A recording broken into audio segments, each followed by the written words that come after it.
जहाँ कोई प्रकाश नहीं होता, क्योंकि एक अपारदर्शी वस्तु, जिसको इंग्लिश में बोलते हैं ओपेक।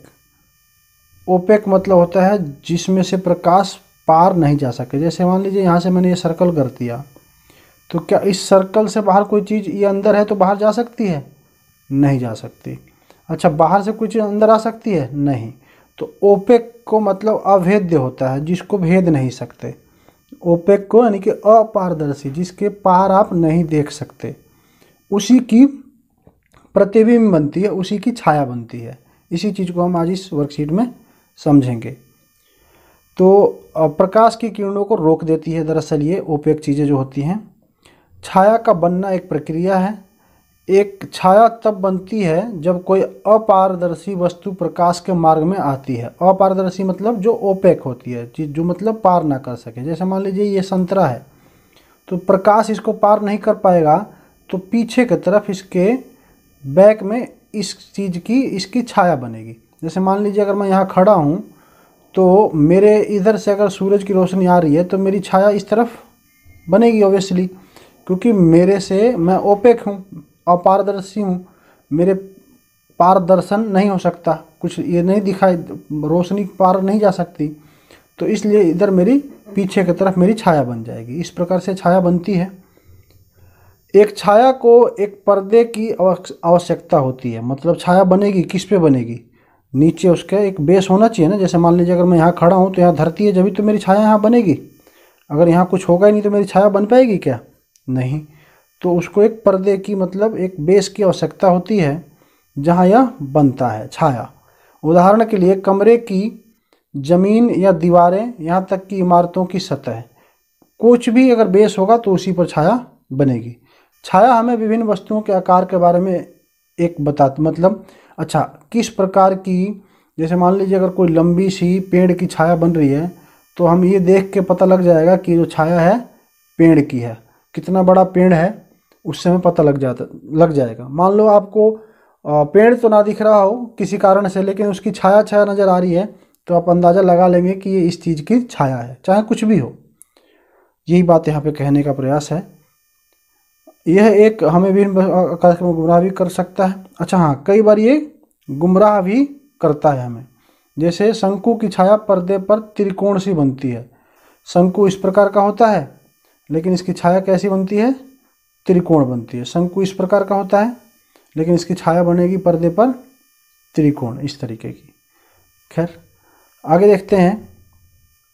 किसी अपारदर्शी वस्तु द्वारा प्रकाश की किरणों की बाधा के कारण, प्रकाश जो आ रही है उसमें जब बाधा पड़ जाती है, रुकावट आ जाती है, कारण बनने वाले काले धब्बे धब्बे को छाया कहा जाता है। छाया के प्रकार ये हैं, मतलब प्रकार निर्भर करते हैं छाया किस प्रकार बनेगी।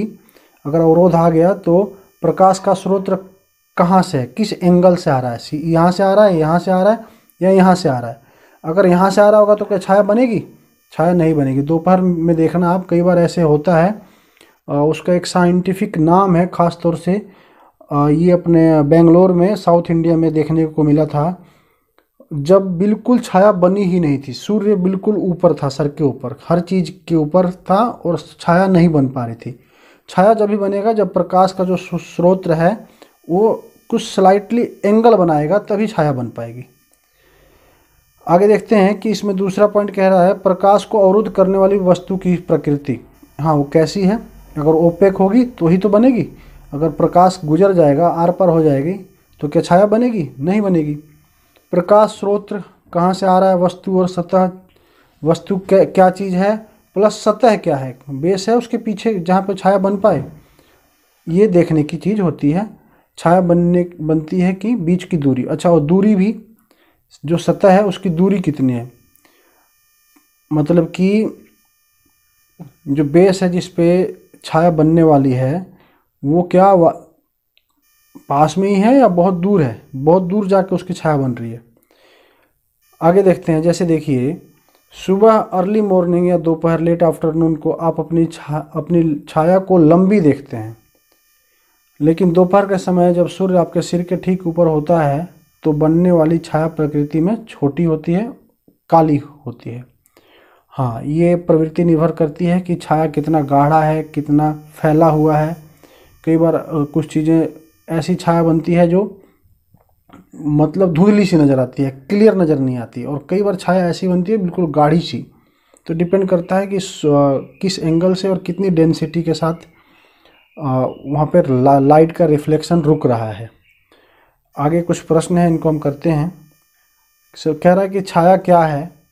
तो छाया अवरोध के कारण जो पीछे कालापन नज़र आता है सतह पर, उसको छाया कहते हैं।